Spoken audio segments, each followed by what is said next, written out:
ಈ ತರದ ಧರ್ಮಾಂತರ ರಾಜಕಾರಣ ಮಾಡೋರನ್ನ ತುಳಿದು ಹಾಕುವಂತ ಅಥವಾ ಅವರ ಹುಟ್ಟಡಗಿಸುವಂತ ಕೈಯಲ್ಲಿ ಮಕ್ಕಳೇ ನಾಳೆ ಅವರೇ ಮಾಡ್ಬೇಕು ರಾಜಕೀಯ. ಅವ್ರನ್ನ ಹಿಂದೆ ಇಡಬಾರ್ದು, ಅವ್ರನ್ನ ಮುಂದೆ ಬಿಡಬೇಕು ರಾಜಕೀಯ ಮಾಡೋದು. ಈಗ ನಾವು ಪ್ರೊಟೆಸ್ಟ್ ಮಾಡೋರ್ನ ಆಂಟಿ ನ್ಯಾಷನಲ್ಸ್ ಅಂತ ಡಿಕ್ಲೇರ್ ಮಾಡ್ತಿದಾರೆ. ಏನಕ್ಕೆ ಆತರ? ಈ ಕಮೆಂಟ್ ಹಾಕೋರ್ ಬಂದು ಏನು ಮಾಡಲ್ಲ, ಅವ್ರು ಏನು ಕಿತ್ತು ದವಾಖಾಗೂ ಬರಲ್ಲ. ಇಲ್ಲಿ ಅವ್ರು ಬರೀ ಮಾಡೋದಂದ್ರೆ ಕಮೆಂಟ್ ಹಾಕೋದು, ಹೋಗಿ ಮಲ್ಗೋದು ಅಷ್ಟೇ. ಇದೇ ಮಾಡ್ತಿರೋದು. ಆದ್ರೆ ಇವ್ರು ನಮ್ಮ ದೇಶ ನಡೆಸೋ ಯೋಗ್ಯತೆ ಇವಾಗಿಲ್ಲ. ಸೊ ರಿಸೈನ್ ಕೊಟ್ಲಿ, ಮುಂದೆ ಬರೋರಾಗ್ಲಿ. ಸೊ ನನ್ನ ಅನಿಸಿಕೆ ಏನಂದ್ರೆ ಅನ್ಎಜುಕೇಟೆಡ್ಸ್ ಇಂದ ಎಜುಕೇಟೆಡ್ಸ್ ನ ನಾವು ರಾಜಕಾರಣಿಯರ್ ಮಾಡಬೇಕು.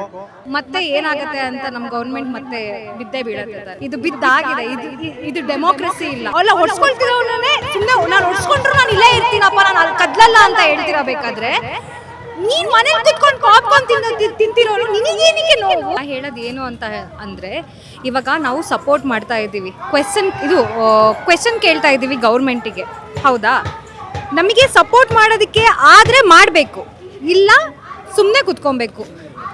ಪ್ರತಿದಿನ ರೀಲ್ಸು ಮೆಸೇಜಸಲ್ಲಿ ಎಷ್ಟು ಟ್ರೋಲ್ ಮಾಡೋದು, ಎಷ್ಟು ಅಬ್ಯೂಸ್ ಮಾಡೋದು ಅಂದರೆ ನಾವು ಸಪೋರ್ಟ್ ಮಾಡೋದೇ ತಪ್ಪಂತೆ.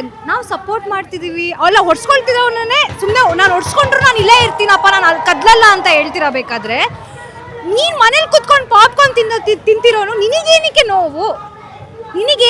ಸಪೋರ್ಟ್ ಮಾಡೋಕ್ಕಾದ್ರೆ ಮಾಡಬೇಕು. ನಮಗೆ ಯೂನಿಟಿ ಇಲ್ಲ ಅಂತಲೇ ಮುಂಚೆನೂ ನಾವು ಚೆನ್ನಾಗಿ ಅನುಭವಿಸಿದ್ದೀವಿ.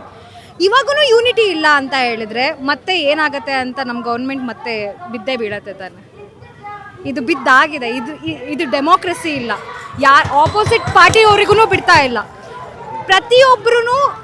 ಪ್ರತಿಯೊಬ್ಬರಿಗೂ ಅಧಿಕಾರ ಇದೆ ಗೌರ್ಮೆಂಟಿಗೆ ಕ್ವೆಶ್ಚನ್ ಮಾಡೋದಕ್ಕೆ. ಹೌದಾ? ಅಂದರೆ ನಮಗೇನಕ್ಕೆ ಅಬ್ಯೂಸ್ ಮಾಡ್ತಾ ಇದ್ದೀರಾ? ಹಿಂಗೆ ಮಾಡಬೇಡಿ, ಹಂಗೆ ಮಾಡಬೇಡಿ, ಇದು ತಪ್ಪು, ಈ ರೀತಿ ಮಾಡಬಾರ್ದು, ಯಾವ ರೀತಿ ಮಾಡಬೇಕು ಅಂತ ಹೇಳೋದಕ್ಕೆ ನೀನು ಯಾರು? ನಮಗೆ ಗೊತ್ತಿರೋ ರೀತಿ ನಾವು ಮಾಡ್ತಾ ಇದ್ದೀವಿ. ನನಗೆ ಆರ್ಟಿಸ್ಟ್ ಅಂತಲ್ಲ, ಒಬ್ಬ ಜವಾಬ್ದಾರಿಯುತ ಪ್ರಜೆಯಾಗಿ ತುಂಬ ಹೆಮ್ಮೆ ಅನಿಸ್ತದೆ, ತುಂಬ ಸಂತೋಷ ಅನ್ನಿಸ್ತಾ ಇದೆ, ಭರವಸೆ ಬರ್ತಾ ಇದೆ. ನನಗೆ ನೋಡಿದಾಗ ಭರವಸೆ ಬರ್ತಾ ಇದೆ. ನಿಜವಾಗ್ಲೂ ನಮ್ಮ ನಾಳೆ, ನಮ್ಮ ಭವಿಷ್ಯ ಒಳ್ಳೆ ಕೈಗಳಲ್ಲಿದೆ. ಈ ಥರದ ಧರ್ಮಾಂತರ ರಾಜಕಾರಣ ಮಾಡೋರನ್ನ ತುಳಿದು ಹಾಕುವಂತ ಅಥವಾ ಅವರ ಹುಟ್ಟಡಗಿಸುವಂತ ಕೈಯಲ್ಲಿ ಮಕ್ಕಳೇ ನಾಳೆ ಅವರೇ ಮಾಡ್ಬೇಕು ರಾಜಕೀಯ. ಅವ್ರನ್ನ ಹಿಂದೆ ಇಡಬಾರ್ದು, ಅವ್ರನ್ನ ಮುಂದೆ ಬಿಡಬೇಕು. ನಾವು ರಾಜಕೀಯ ಮಾಡಬೇಕು, ಅವರೇ ಮುಂದೆ ಇರಬೇಕು ರಾಜಕೀಯ ಸಾಲಲ್ಲಿ. ಯಾಕಂದ್ರೆ ಇದು ಪ್ರಜಾಪ್ರಭುತ್ವ, ಪ್ರಜೆಗಳೇ ಪ್ರಭುಗಳು. ಇಲ್ಲಿ ಅವರೇ ಪ್ರಜೆಗಳು, ಅವರೇ ಪ್ರಭುಗಳು. ನೀಟ್ ಪೇಪರ್ ಒಂದೇ ಅಲ್ಲ, ರಾಮ ಮಂದಿರ ಆಗಲಿ, ಪೇಪರ್ ಲೀಕ್ ಆಗಲಿ, ಮತ್ತು ಓಟ್ ಚೋರಿ, ಇಷ್ಟೊಂದು ಆಗಿದ್ದಾವೆ. ಒಂದು ಧ್ವನಿ ಎತ್ತುತ್ತಿಲ್ಲ. ಮತ್ತು ಇನ್ನೂ 7 ಪ್ರೊಟೆಸ್ಟ್ ಆಗ್ತಿದ್ದಾವೆ. ಪಂಜಾಬ್ ಫಾರ್ಮರ್ಸ್ದು, ಗುಜರಾತು, ಮಣಿಪುರು, ಇಷ್ಟೊಂದು ಪ್ರೊಟೆಸ್ಟ್ ಆಗ್ತಿದೆ. ಸೊ ನಾವು ಸುಮ್ಮನೆ ಕೂತಿದ್ರೆ ಇದು ಆಗಲ್ಲ. ಸೊ ಎಲ್ಲ ಕೈ ಜೋಡಿಸಿ ಬನ್ನಿ. ಮತ್ತು ಇನ್ನೇನು ಹೇಳೋಕ್ಕಾಗಲ್ಲ. ಸೊ ಇವರೆಲ್ಲ ನಾವೇನು ಅನ್ಕೊತಿದ್ದೀರ ಅಂದರೆ ಇವ್ರು ನಮ್ಮ ದೇಶ ನಡೆಸೋ ಯೋಗ್ಯತೆ ಇವಾಗಿಲ್ಲ. ಸೊ ರಿಸೈನ್ ಕೊಟ್ಲಿ, ಮುಂದೆ ಬರೋರಾಗಲಿ. ಸೊ ನನ್ನ ಅನಿಸಿಕೆ ಏನಂದರೆ ಅನ್ಎಜುಕೇಟೆಡ್ಸಿಂದ ಎಜುಕೇಟೆಡ್ಸ್ನ ನಾವು ರಾಜಕಾರಣಿಯರ್ ಮಾಡಬೇಕು.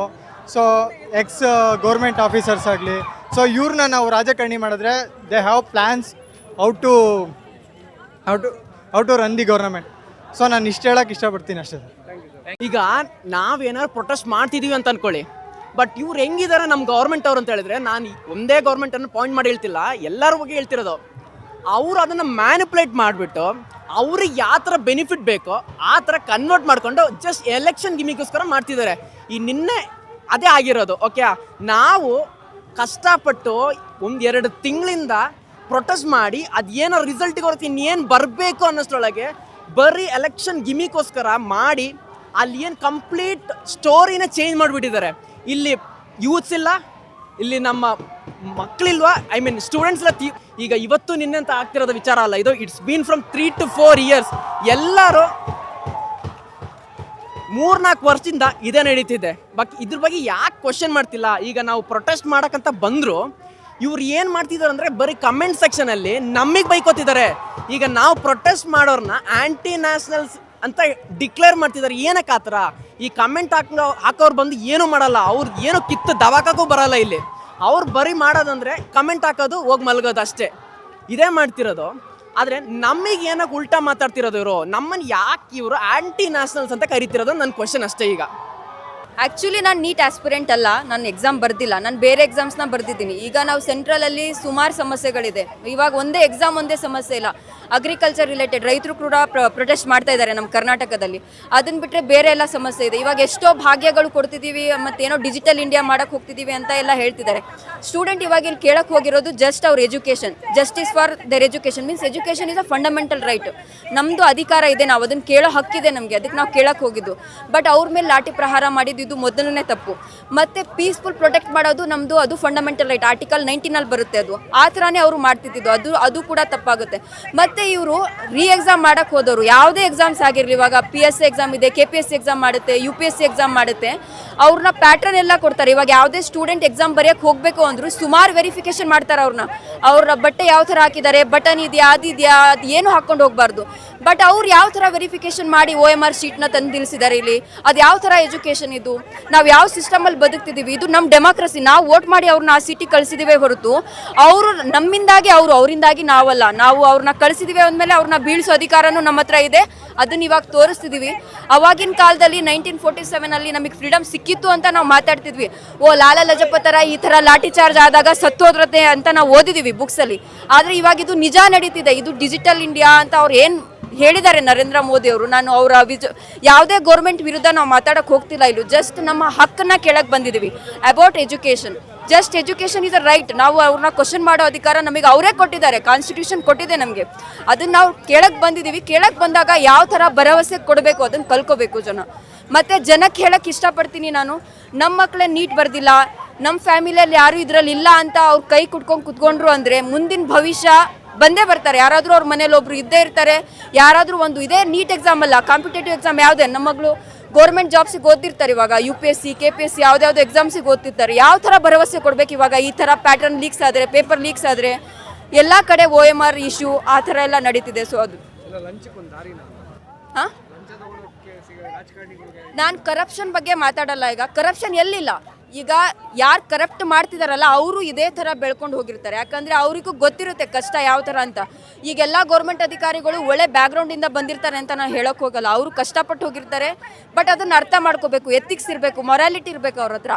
ಮೊರಾಲಿಟಿ ಇಲ್ಲದೇ ಯಾವುದೇ ಎಥಿಕಲ್ ಇಶ್ಯೂಸ್ ಮೀನ್ಸ್ ಅವರು ಯಾವ ಥರ ಈ ಎಜುಕೇಷನಲ್ಲಿ ಯಾವ ಗೈಡೆನ್ಸ್ ಬೇಕು, ಯಾವ ವೇ ತೋರಿಸ್ಬೇಕು ಅದನ್ನು ಬಿಟ್ಟು ಬೇರೆ ಎಲ್ಲ ಮಾಡ್ತಾ ಇದ್ದಾರೆ.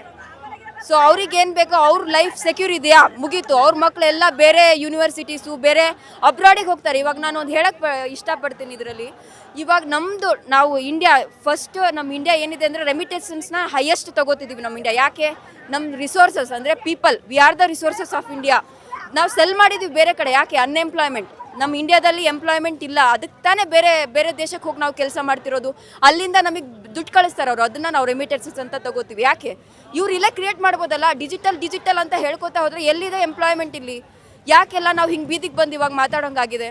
ಸೊ ನಾನು ಇದ್ರ ಬಗ್ಗೆ ಕ್ವಶನ್ ಮಾಡ್ತೀನಿ.